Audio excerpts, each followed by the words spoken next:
온갖 곡물을 가져다가 팔려고 할지라도 우리가 안식일이나 성일에는 그들에게서 사지 않겠고 일곱째 해마다 땅을 쉬게 하고 모든 빚을 탕감하리라 하였고 우리가 또 스스로 규례를 정하기를 해마다 각기 세겔의 3분의 1을 수납하여 하나님의 전을 위하여 쓰게 하되 곧 진설병과 항상 드리는 소제와 항상 드리는 번제와 안식일과 초하루와 정한 절기에 쓸 것과 성물과 이스라엘을 위하는 속죄제와 우리 하나님의 전의 모든 일을 위하여 쓰게 하였고 또 우리 제사장들과 레위 사람들과 백성들이 제비 뽑아 각기 종족대로 해마다 정한 시기에 나무를 우리 하나님의 전에 바쳐 율법에 기록한 대로 우리 하나님 여호와의 제단에 사르게 하였고 해마다 우리 토지 소산의 만물과 각종 과목의 첫 열매를 여호와의 전에 드리기로 하였고 또 우리의 맏아들들과 가축의 처음 난 것과 소와 양의 처음 난 것을 율법에 기록된 대로 우리 하나님의 전으로 가져다가 우리 하나님의 전에서 섬기는 제사장들에게 주고 또 처음 익은 밀의 가루와 거제물과 각종 과목의 열매와 새 포도주와 기름을 제사장들에게로 가져다가 우리 하나님의 전에 여러 방에 두고 또 우리 산물의 11조를 레위 사람들에게 주리라 하였으나니 이 레위 사람들은 우리의 모든 성읍에서 산물의 11조를 받는 자임이며 레위 사람들이 11조를 받을 때에는 아론의 자손 제사장 한 사람이 함께 있을 것이요 레위 사람들은 그 11조의 10분의 1을 가져다가 우리 하나님의 전 곳간에 여러 방에 두되 곧 이스라엘 자손과 레위 자손이 거제로 드린 곡식과 새 포도주와 기름을 가져다가 성소의 그릇들을 두는 골방 곧 섬기는 제사장들과 문지기들과 노래하는 자들이 있는 골방에 둘 것이라. 그리하여 우리가 우리 하나님의 전을 버려두지 아니하리라. 아멘.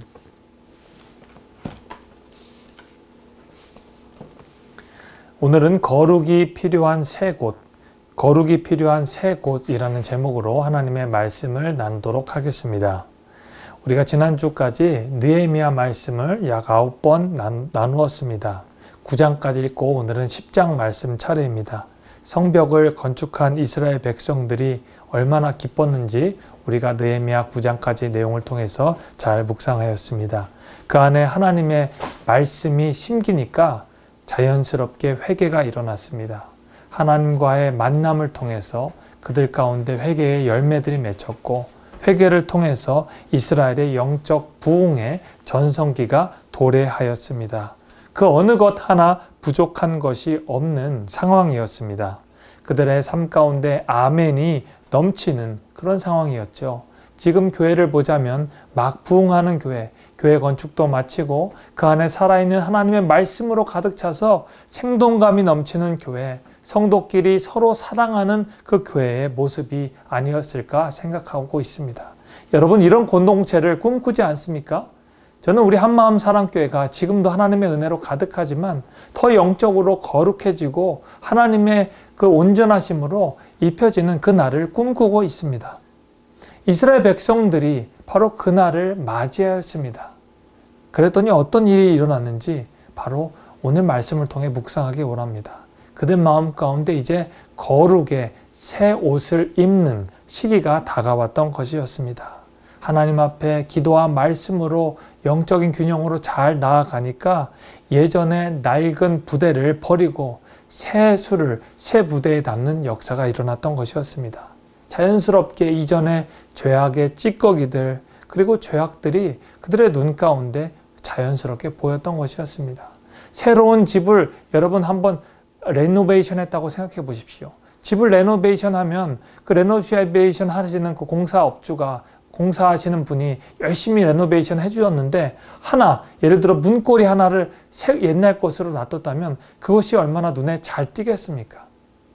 예수 안에서 우리가 새로운 사람이 되었는데 이전 것들을 갖고 있으면 그것들은 자연스럽게 눈에 띌 수밖에 없었습니다.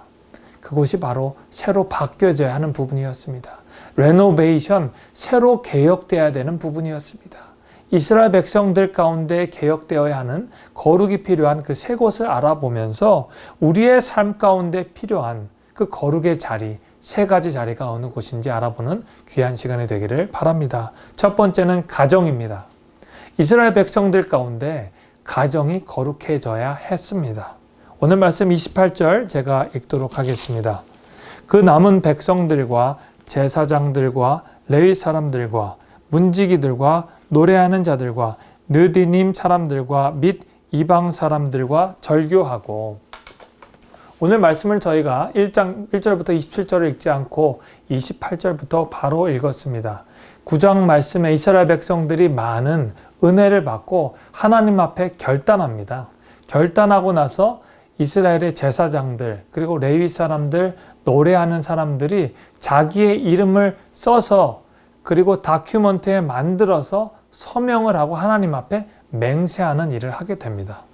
이게 얼마나 위험한 일인지 성경은 잘 알고 있습니다. 이 맹세를 하면 꼭 하나님께서 이 맹세를 지키라고 했는데 그만큼 영적인 확신이 이스라엘 백성들에게 있기 때문에 약 10장 1절부터 27절 가운데 84명의 영적인 지도자들이 자기의 이름을 서명하고 인봉해서 실링해서 이제 하나님 전에 바치는 일을 합니다. 그리고 나서 그들이 변화돼야 될 첫 번째 장소를 찾는데 그곳이 바로 가정이었던 것이었습니다. 가정에 어떤 일이 일어나야 됩니까? 그들이 이렇게 첫 번째로 말합니다. 이방 사람들과 절교해야겠다라고 결심하고 있습니다. 이것을 어떻게 이해해야 할까요? 지금 같은 우리가 살고 있는 국제사회 시대에 너무 폐쇄적인 사고가 아닐까 우리는 생각할 수 있습니다. 그런데 이 배경을 잘 생각해 보면 하나님께서 이스라엘 백성들이 이방 문화와 단절해야 되는 이유를 잘 알 수 있을 것입니다. 유대의 남은 자들과 다시 돌아온 자들은 우상 숭배로 가득 찬 이방 문화 가운데서 살아갔습니다. 이방인들은 유대인들이 자신들과 같이 사회적으로, 종교적으로 또 경제적으로 지속적으로 관계를 맺고 있었습니다. 이방인들과 좋은 이웃으로 그리고 좋은 고객과 판매자로 연결되고 또 상생하는 관계에 있었던 것은 이스라엘 백성들과 또 이방인들과 똑같은 처지에 있었던 것입니다. 하지만 그들은 연약한 죄인이라 하나님을 사랑하지 않고 자신들의 목적에 맞도록 자신과 이스라엘 이방인과의 관계를 서로 섞여가면서 타락하게 되었습니다. 여러분, 결혼할 때 우리가 이런 말을 하지 않습니까? 나 신랑 누구는 신부 누구를 맞아서 검은 머리가 팥뿌리가 될 때까지 한 사람만, 오직 이 사람만 사랑하기로 다짐합니다. 라고 결심을 합니다. 그런데 그 한 사람을 사랑하지 않고 다른 사람의 눈을 돌리면 결혼 관계가 파국으로 치닫게 됩니다. 이스라엘 백성들이 하나님의 율법에 의거해서 하나님 한 분만을 사랑하겠습니다. 라고 십계명을 받아들였는데 이 하나님 한 분만을 사랑하지 않고 물질을 사랑하고 또 육신을 사랑하고 이방 여인의 아름다운 모습을 사랑하고 자신의 신분 상승을 위해서 이방인들과 교제하는 그 모습을 하나님께서 안타까워했다는 것입니다. 그래서 이스라엘 백성들이 약 70여 년간 바벨론의 포로에 이끌려서 다시 돌아왔는데 그 예전의 습관에 머물러 있다면 얼마나 하나님께서 안타까워하겠습니까? 그들 마음 가운데 계신 하나님께서 그들의 마음 가운데 자연스럽게 거룩의 마음을 불러일으켜 주셔서 이방 사람들과 절교하는, 단절하는 그 상황에 이르게 됐다는 것입니다. 그렇기 때문에 절교는 이방 문화와 단절하고 온전히, 완전하게 하나님만 섬기기로 결단하는 일이었습니다. 여호수아가 이렇게 얘기하지 않습니까? 너희들이 섬긴 신을 택하라. 오직 나와 내 집은 여호와를 섬기기로 결단하노라 하는 그 내용이 바로 오늘 말씀의 내용인 것이었습니다. 이방 사람들을 눈에 돌리지 않고 오직 하나님으로 자신의 마음과 생각을 채우겠다 하는 그 결단이 이스라엘 백성들 가운데 있었던 것이었습니다. 유대인들이 이방인들과 당장 절교하면 경제적으로 손해를 보게 됩니다. 그리고 관계적으로 곤란한 상황에 처하게 될 것이었습니다. 그러나 그들은 하나님의 말씀에 순종하였습니다. 두 번째로 자기의 가정을 거룩하게 하기 위해서 그들은 이방인들과 자기의 아들과 딸들이 결혼하지 못하도록 하였던 것이었습니다. 30절 말씀 제가 읽도록 하겠습니다. 우리 딸들을 이 땅 백성에게 주지 아니하고 우리 아들들을 위하여 그들의 딸들을 데려오지 아니하며.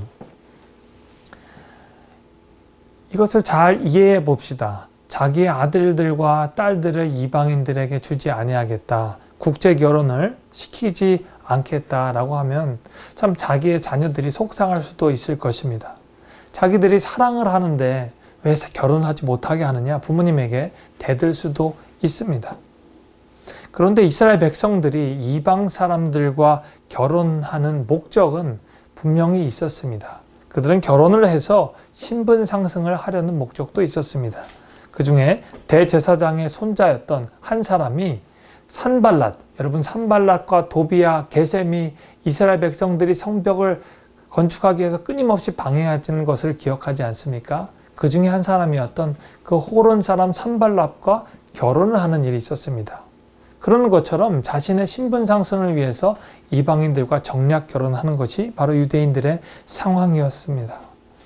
자기의 정착을 위해서, 그리고 신분 상승을 위해서, 경제적인 이득을 보기 위해서 결혼하는 그런 이스라엘 백성들의 불순한 동기를 보시고 하나님께서 온전히 이스라엘 백성들과 결혼하기를 원하셨던 것이었습니다. 이것을 현대 상황으로 적용해 봅시다. 우리는 예수 그리스도 안에 사는 믿음의 공동체 안에 속해 있습니다. 그리고 우리 안에 살아계신 예수 그리스도가 거하고 계십니다. 믿는 사람들은 예수 그리스도 안에 같은 가치관을 믿는 성도와 결혼하는 것이 좋습니다. 세상에 많은 경제적인 유익과 또 여러 가지 유익들이 있음에도 불구하고 가장 최우선의 가치를 예수 믿는 성도인가 아닌가에 두어야 하는 것입니다. 사역을 하다 보니까 많은 청년들이 결혼하는 모습을 보게 됩니다. 간혹 믿는 청년들이 믿지 않는 청년들을 데리고 와서 결혼한다는 얘기를 듣습니다. 왜 결혼을 하냐고 물어보면 그 사람을 구원하는 그런 사명감을 가지고 결혼한다는 경우도 있습니다. 선교적인 마음을 가지고 결혼하는 것이 얼마나 그렇다고 좋습니까? 하지만 영적인 부모의 입장으로 청년들을 바라볼 때 결코 쉽지 않은 결정임을 잘 알 수 있습니다. 결혼 생활 내내 그 남편 되는 사람, 아내 되는 사람을 구원하여서 똑같은 믿음의 가치관을 갖지 않으면 교회 안에서 일어나는 많은 그런 하나님의 일들을 이해하지 못하고 결국에 가정에 갈등이 생기는 경우가 너무나도 많기 때문입니다. 하나님께서 그렇게 믿는 하나님의 자녀들을 구원하기 위해서, 그 가정을 거룩하기 위해서 믿는 사람들끼리 하나님의 가정을 이루시길 원하는 것입니다. 이게 바로 거룩한 가정의 모습인 것입니다. 그것이 바로 하나님께서 우리들을 사랑하시기 때문에 하시는 것임을 우리는 꼭 알아야 할 것입니다. 가정이 거룩해지기 위해서 이방 사람들과 단호하게 단절을 선언합니다. 경제적인 손해, 관계적인 손해를 봄에도 불구하고 자기의 자녀들을 온전히 그 남은 자 안에서 찾는 일을 합니다. 그리고 그들 백성들 안에서 거룩의 과정이 가정 가운데 일어나는 것을 보게 되는 것입니다. 이 말씀을 어떻게 적용해야 합니까? 우리 가정 안에 이 거룩의 모습을 우리가 회복하도록 노력해야 합니다. 우리 가정 가운데 예수님이 기뻐하시지 않는 일이 있다면 과감히 단절을 선언해야 한다는 것입니다. 우리 가운데 세상에 많은 신실하지 않은 문화들이 있다면 그 문화들의 배경들을 과감하게 뿌리쳐내야 한다는 것입니다. 그것이 바로 하나님이 기뻐하시는 가정의 모습이라는 겁니다. 요새 우리가 미디어를 통해서 얼마나 많은 것들을 홍수처럼 받아들이고 있습니까? 저는 저희 가정에 TV를 두지 않습니다. 그 이유가 무분별한 그 TV의 내용들, 광고의 내용을 제 아내와 제 자녀에게 보여주고 싶지 않습니다. 자녀가 태어나면서 성년이 되는 20살까지 하루에 TV를 3, 4시간씩 본다면 약 20만 건의 그 불건전한 그리고 악의적인 광고 내용들을 자기의 뇌 가운데 자연스럽게 흡수한답니다. 요즘 청소년기 학생들이 굉장히 폭력적이고 그리고 감정에 조절이 되지 않는 이유들도 저는 거기에 있다고 생각합니다. 하나님의 가정들이, 예수님을 구세주로 믿는 가정들이 거룩의 사명, 거룩의 옷을 입고 나아가지 않는다면 이 가정을 거룩하게 지키지 못할 것입니다. 결국에는 하나님께서 맡겨주신 하나님의 자녀들이 거룩한 자녀로 살아가지 못할 것입니다.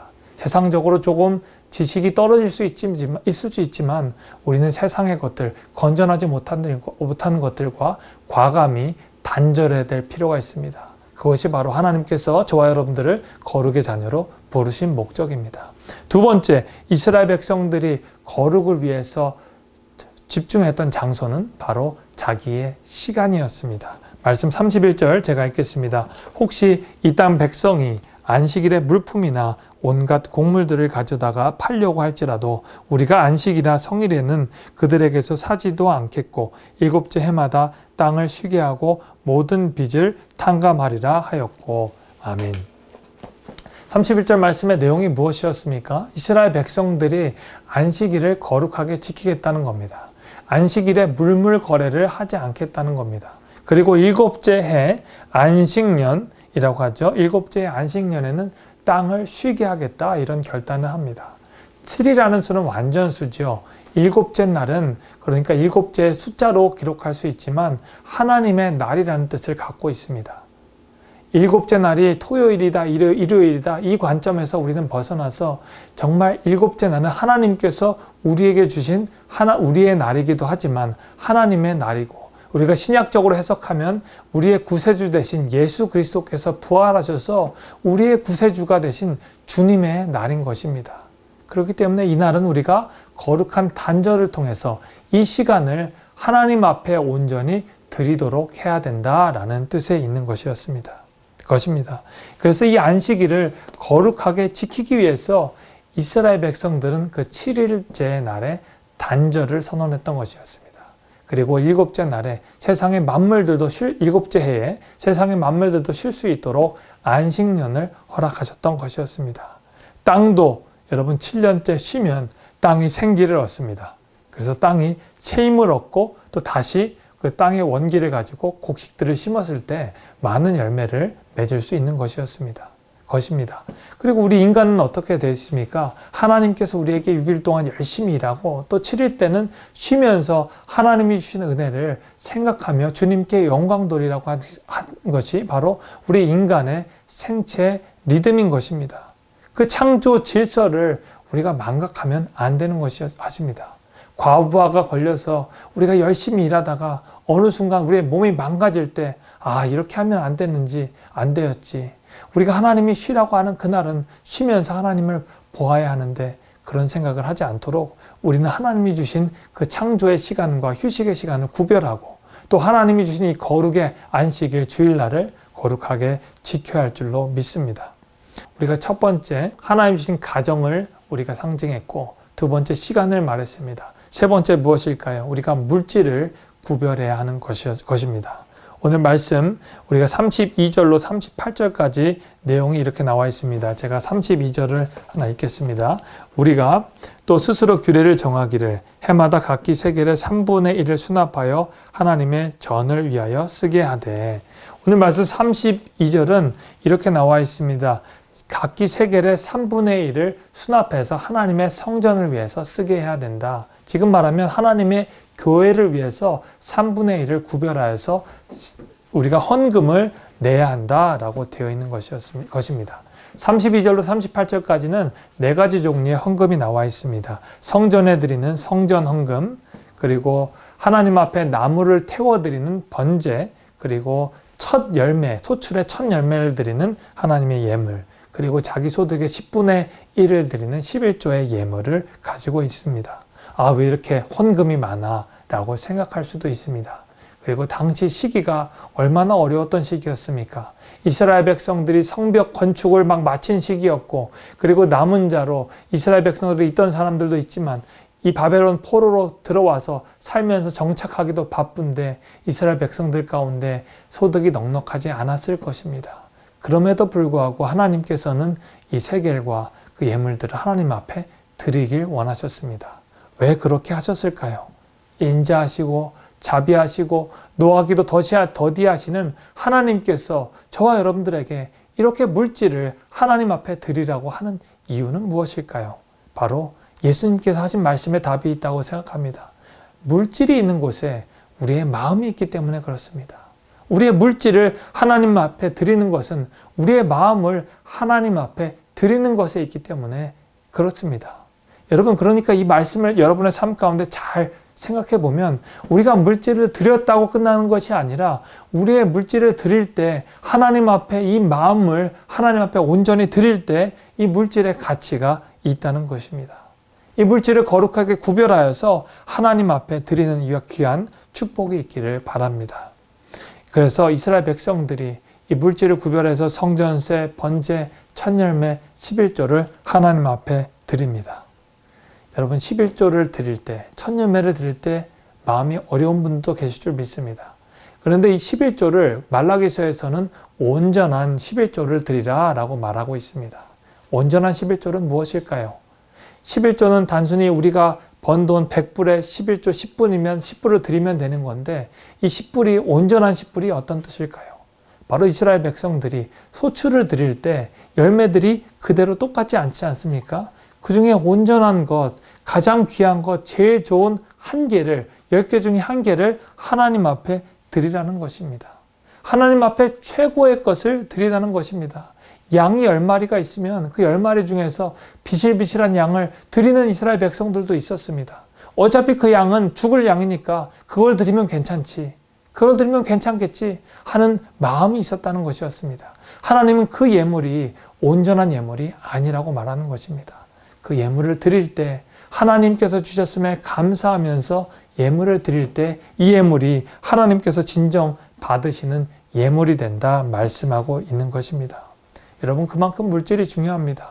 우리가 물질 가운데 매여 있음을 솔직히 시인하지 않습니까? 그 가운데 하나님께서 주셨음을 기뻐하며 감사하는 고백으로 이 물질을 드려야 한다는 것입니다. 이게 바로 거룩이 필요한 마지막 세 번째 자리인 것입니다. 웨슬리 목사님은 이런 얘기를 했습니다. 여러분, 할 수 있는 한 많이 버십시오. Earn as you can. 여러분, 할 수 있는 한 많이 저축하십시오. Save as you can. 그리고 여러분, 할 수 있는 한 많이 베푸십시오. Give as you can. 이렇게 말했습니다. 하나님의 물질을 잘 관리해서 그리고 하나님께도 드리고 세상에도 많이 베풀라 하는 말씀입니다. 그리고 또 이런 말을 했습니다. 나는 주머니가 회개하지 않는 사람의 회개를 믿을 수 없다. 주머니가 회개하지 않으면 결코 그 사람의 믿음이 진짜 믿음인지 알 수 없다는 것이었습니다. 왜냐하면 그 주머니 안에 그 물질을 쓰는 곳에 자기의 마음이 담겨 있기 때문이었습니다. 여러분, 우리가 성경 묵상하면서 요즘 저희가 신약 성경 말씀을 묵상하면서 이런 말씀이 있지 않습니까? 우리가 말로만 하지 말고 행함과 진실함으로 해야 한다. 우리가 가지고 있는 이 물질의 공간, 그리고 시간의 공간, 그리고 예배의 공간 안에서 우리가 하나님 앞에 거룩의 모습을 드러내야 된다라고 말씀하고 있는 것이었습니다. 여러분, 말씀을 정리하겠습니다. 우리 가운데 거룩이 필요한 세 가지 장소가 있습니다. 첫 번째는 가정이지요. 가정 안에 하나님의 사랑으로 우리가 감싸서 이 가정을 믿음으로 보호해야 될 것입니다. 두 번째, 우리의 시간을 거룩하게 구별해야 될 것입니다. 안식일, 이 주일을 거룩하게 하나님 앞에 구별하는 저와 여러분들이 되기를 바랍니다. 마지막으로 우리들의 물질을 거룩하게 구별할 때 하나님께서 우리의 삶에 이 많은 거룩함을 보시고 하나님이 기뻐하신 자녀로 쓰임받을 줄 믿습니다. 이 느헤미야의 공동체의 기적이 저와 여러분들의 삶 가운데 일어나기를 간절히 축원합니다. 기도하겠습니다. 하나님, 감사합니다. 저희의 가정 가운데, 저희들의 시간 가운데, 저희들의 물질 가운데 이 거룩의 옷이 입혀지길 소망합니다. 그리하여 느헤미야 공동체의 그 부흥의 물결이 저와 하나님의 자녀들과 또 이 가정과 우리 한마음 사랑교회 위에 일어나길 간절히 소망합니다. 주여, 이루어 주시옵소서. 사랑하는 예수 그리스도의 이름으로 기도했습니다. 아멘. 우리 시간 기도 제목을 나누도록 하겠습니다. 기도 제목 두 가지 기도 제목입니다. 첫 번째 기도 제목입니다. 오늘 말씀의 주제 세 가지처럼 하나님, 우리의 가정 가운데, 내 시간 가운데, 이 물질 가운데 이 세 가지 장소에서 거룩함이 드러나게 해 주시옵소서. 거룩하게 구별하게 하셔서 주님을 기쁘시게 하는 자가 되게 해 주시옵소서라고 기도하시기 바랍니다. 두 번째, 하나님, 예배의 자리에 기쁨으로 나와 살아있는 예배를 드리게 해 주시옵소서. 오늘 토요 예배를 통해서 하나님 은혜 받았사오니 오늘 잘 영적으로 준비해서 내일 주일 예배 가운데 하나님께서 주신 예배와 말씀을 통해 폭포수와 같은 은혜가 일어나게 해주시옵소서라고 기도하는 저 여러분들이 되기를 간절히 바랍니다. 이 시간 다 같이 기도하도록 하겠습니다. 기도합니다. 하나님 감사합니다. 가정 가운데, 시간 가운데, 물질 가운데 거룩의 옷이 입혀지길 원합니다. 이스라엘 백성들을 통하여 회개의 운동이 일어났고 저희들의 삶 가운데 회개할 수 있는 기회를 주셨으니 감사합니다. 저희들의 가정을 변화시켜 주시고 우리들의 시간을 변화시켜 주시고 우리들의 물질이 구별되는 역사가 일어나게 해 주시옵소서.